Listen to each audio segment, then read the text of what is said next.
Duk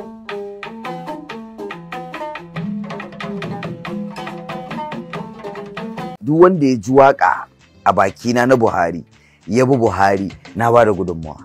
In har mu masu adalci ne ya kamata mu fito mu gaya ma wannan shugaban da muka ce musu cewa in kun zaɓe shi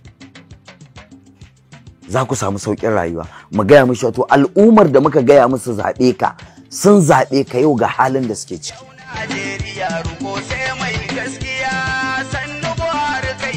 Ibrahim Yala haifaffen garin Kawo ne, an haife ni 1973. Na yi makarantar firamare na a Kawo zuwa aji 4 kafin in dawo hayin banki wanda ake kira Baptist in karasa firamare na. Sannan na yi secondary school a tsohuwar KTC Kaduna. Sannan na tafi bayan 'yan shekaru da yawa na dan ƙara ci gaba da karatun boko amma iyakaci na diploma.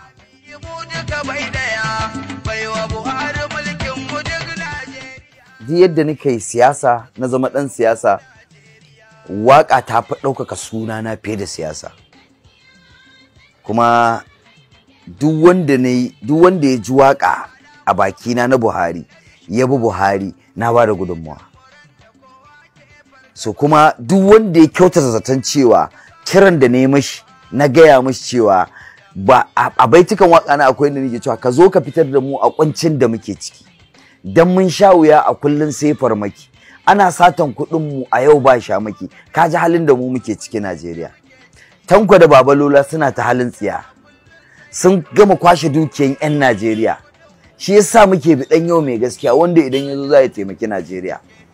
So duk irin wa'annan ƙarfin gwiwan da na ba 'yan Najeriya musamman talaka ya zaɓi na Buhari. Sai Allah ya kawo Buhari, sai Allah ya ba Buhari shugaban Najeriya. Sai ya zamanto na gaya maka ba a taɓa yin shugaban ƙasa a Najeriya da aka ba shi uzuri irin Buhari ba. So Buhari ne shugaban da ya zama shugaban Najeriya bai kai cikakken shekara ɗaya ba ya fara rashin lafiya.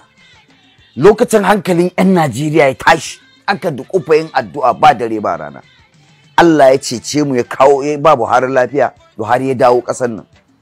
Aka dinga ba shi uzuri da rashin lafiya har ya shekara 2 ya shekara kusan 3.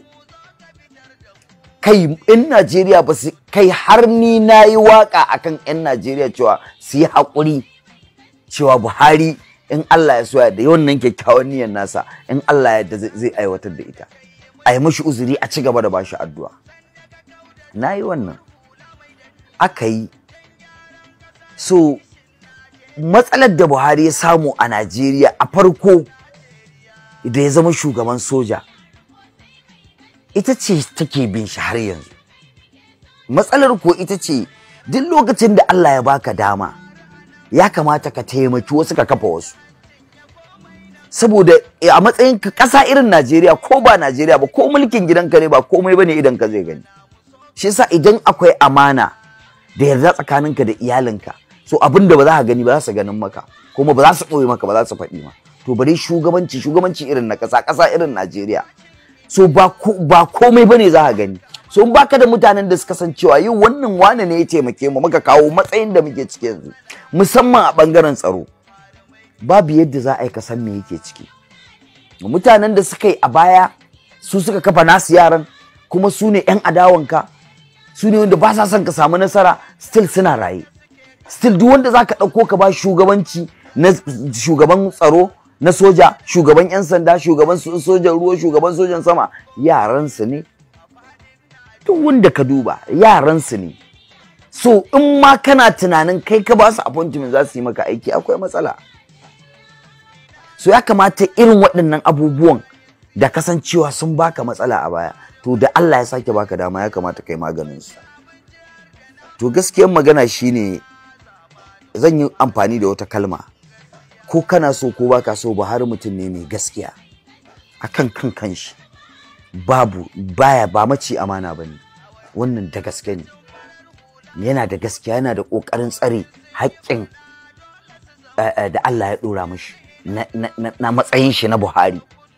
Amma a maganin shugabanci akwai irin wayannan mutanen a duniya wanda zaka danka musu shugabanci kace shugabanci al'umma, yana da lapses, yana da rauni a wannan wurin. Shi yasa muka tsinci kanmu a halin da muke ciki yanzu. shi yasa Najeriya ta koma ƙasar da yau babu ƙasar da ake yin abin da aka ga dama a Afirka. Ƙasa dai kamar Najeriya da ke kiranta giwar Afirka, ake yin abin da aka ga dama. Na gaya maka idan na ce maka babu tsaro a Najeriya, ba ina faɗi ba ne don in soki gwamnati ko don bana tare da gwamnati. Ina faɗi ne don ni victim ne. Ni ya faru da ni, ƙanina uwarmu ɗaya ubanmu ɗaya, 'yan kidnapping sun kashe shi a hanyar Abuja nan. Mutanen da suke ba Buhari uzuri, suke wa Buhari addu'a, su ne fa da san mutanen da yau suka fara suka kai munzalin da kuma kowaye wannan, kowaye in dai akwai adalci to ba za ka ga laifin mutane ba. Saboda duk uzurin da ake ba shugaba sun ba shugaba Muhammadu Buhari.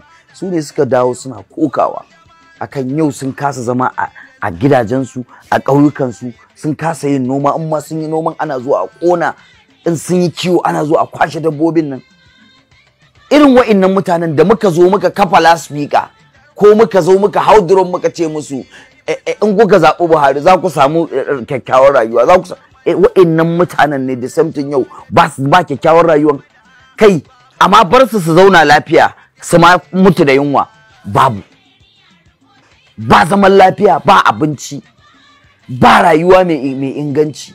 Irin waɗannan mutanen ne waɗanda gobe idan Allah ya ara mana rayuwa, in dai muna da harshen waƙan nan muna yin waƙa, za mu sake dawowa fa mu gaya musu cewa ga wani ya sake fitowa ku zaɓe shi. Su ne mutanen nan ne suke kokawa. Mu a matsayinmu na mawallafa waɗanda muke tallan ɗan takara ko muke tallan jam'iyya, in har mu masu adalci ne ya kamata mu fito mu gaya ma wannan shugaban da muka ce musu cewa in kun zaɓe shi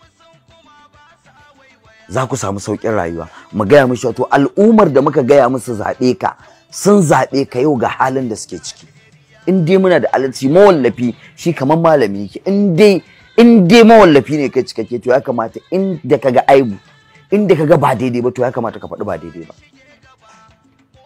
To halin da muke ciki kenan. Dama maganan wanda ya wahala ko a yi mai ai compensating din shi kamar yadda ko a tsarin musulunci hal jazaul ihsan illa al ihsan, ko a tsarin musulunci akwai as-sabiqun al-awwaluna min al-muhajirin wal ansar.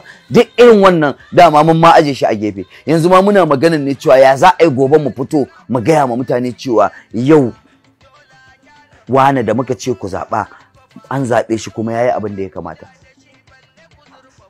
So wannan shine dalilin da yasa da yau Najeriya aka sani, da yau Najeriya na tallata Buhari. Don haka da yau Najeriya zan gaya ma mutane cewa su yi haƙuri. Duk abin da na yi wallahi da kyakkyawan zato ne, kuma su ma 'yan Najeriya kashi 90 cikin 100 na waɗanda suka zaɓi Buhari suna da kyakkyawan zaton cewa in Buhari ya zo shugaba za a samu biyan bukata, ko ba a samu 100% ba. Yau ya gagara. Yau ƙasarmu da muke ciki, ƙasar iyayenmu, ƙasar kakanninmu tana nema ta gagare mu. Kuma a ce ba za a faɗi ba wai don kar a ce kai ɗan adawa ne, ko don kar a ce kai baka tare da wani, ko za a ce su wani sun saye ka. Ni dai yanzu ni yanzu mutum in dai ba ɗan butalaye ba ne, wanda bai da kwakwalwa bai da tunani, ka kalle ni ka ce mun wai wani ya siye ni, mutumin da na shekara kusan 20 ina wahala da Buhari, wai wani ya siye ni wai in zo in ce kaza. Kai ba mutum bai ma da hankali. Kuma maganar da nake faɗi babu kage, babu sharri a ciki. Na gaya maka rashin tsaro ne, ni victim ne, Buhari ma victim ne. Ana kallo, ai abu ne na zahiri. Na gaya maka a ƙasar nan ne fa aka zo aka zagaye mutane a cikin moto, aka cinna musu wuta, aka saka ƙone ƙurmus. Ana kallo a yankin Buhari, yankin Northwest. Shugaban nan fa yana kallo, yana ji duk abin da ake yana ji. A ƙasar nan ne fa ake yin ɗan kidnapping fa yake kidnapping, ai compensating da shi, ai ciniki da shi a waya na kusan awa 1-2. Ai ciniki a kai mai kuɗi alaji ya karɓa a ƙasar Najeriya, sannan a ce ai shiru saboda Buhari wali ne, saboda gobe ba za mu iya dawo mu ce wa mutane ku zaɓi wani ba. Ba a haka a siyasa. Ni dai irin siyasar da na sani ba a haka. Ana faɗin gaskiya ne in gaskiya ta zo kawai. To wannan shine dalilin da yasa na ce mutanen da suka sanni a harshen waka na fito na ce musu 'yan Najeriya ku yafe mini 'yan ƙasa, ban zaci za ku sha wuya ba a Najeriya. Kaga a kan layin yau Najeriya riko sai mai gaskiya, sannu Buhari kai muke so Najeriya. Haka ake yi, haka adalcin waka yake. In dai kai mawallafi ne da kai kana yin waka ta nizamiya ne, ta rubutu na ilimi na bada sako, to ya kamata in ka bada sako, in an baka sako kai ma ka bayar.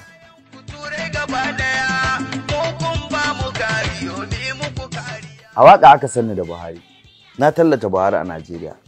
Duk abin da zan faɗi game da Buhari da rashin tsaro a Najeriya da kuncin rayuwar da ake ciki, don girman Allah a gaya min wanne ne ƙarya, wanne ne na faɗi don kawai don in ji daɗi ko don in ma Buhari sharri.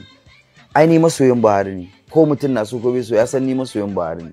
Kuma ni abin da na fahimta da irin abin da malamai suka karantar da ni shine, in kana son mutum da gaske shine ka gaya mishi gaskiya, shine soyayya. Kuma na faɗi ba so ɗaya ba so ba, na kawo maka misali. Mun yi waƙar mai kake jira ni shugaban ƙasa, ana ta gafara sa ba, kuma mun gaya mai abubuwan da yake faruwa a Najeriya ba farar guwaye ba, ƙaruwa yi. Kana kallo ko a baya da kidnapping din ma jefi kake jin shi, yanzu ta kai ga ana zuwa har cikin gida a ɗauki mutum, a tare ka a hanya da rana tsaka ma, yanzu ba ma da daddare a kwashe mutane. Ba za mu faɗi ba dan kar a ce kawai ba a yi mana komai, mu kaddara ma ba a yi mana, in ma ba a yi min komai bane na faɗi, to ban cancanci a yi min komai ba. Na gaya maka duk waɗanda suka samu wani abu a gwamnatin Buhari suka zama wani abu ba su fi ni ba Buhari gudunmawa ba. Ina faɗi da ƙarfi da babban murya, kowaye a gwamnatin nan sun taho ne bayan Buhari ya karɓu, ba talla yake so ba. Ni ko na bi Buhari ne tun yana neman talla, tun yana son talla, yana son a san shi a siyasa ne tallan shi. So ba su fi ni ba Buhari gudunmawa ba. In kuma ana yin siyasa ai wahala a siyasa ne don ai compensating mutum ya samu abu, ban cancanta ba ne? Na cancanta. So in ma ne fushi ba ai mun wani abu ba laifi ba ne.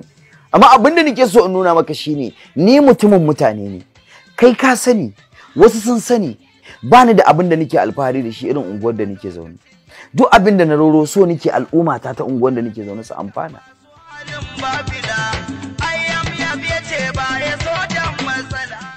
So alhamdulillah ni na tsinci kaina a siyasa ganga dai a 1997, lokacin ne na tsinci kaina a siyasa tsindin, don da kawai muna rara gefe ne a matsayin yaran wasu a siyasa. So amma lokacin da na shiga siyasa kuma ni dama na daɗe a cikin al'amari irin na wallafa. Ni marubucin waƙoƙi ne da rera ɓangaren addini, musamman waƙoƙin bege na yaban Annabi sallallahu alaihi wasallam, da waƙoƙin islamiyoyi haka da na maulidi duk muna yi.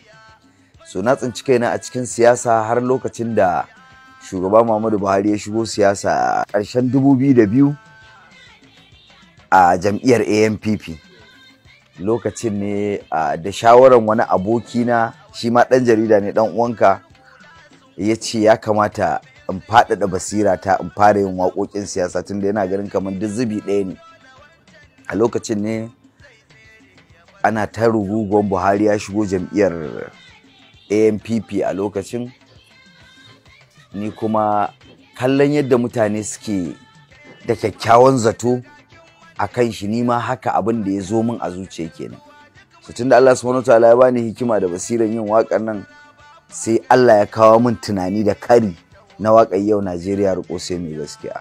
Kuma ba zan taɓa mantawa ba, ranan na dawo gida ne ma, lokacin matata guda ɗaya, sai na ce kai, tunda wannan idea ta zo min na rubuta waƙar Buhari, bari rubuta mana. Na shiga ɗakin mata na ɗauko takarda da bayro na fara rubuta waƙar Yau Najeriya Riƙo Sai Mai Gaskiya. Na fitar da karin amshin na baitika kamar 1-2 zuwa 3, sai na bari. So washe gari kuma na ci gaba. So a haka dai har na yi waƙar ka bata wuce sati ɗaya ba na gama rubuta waƙar.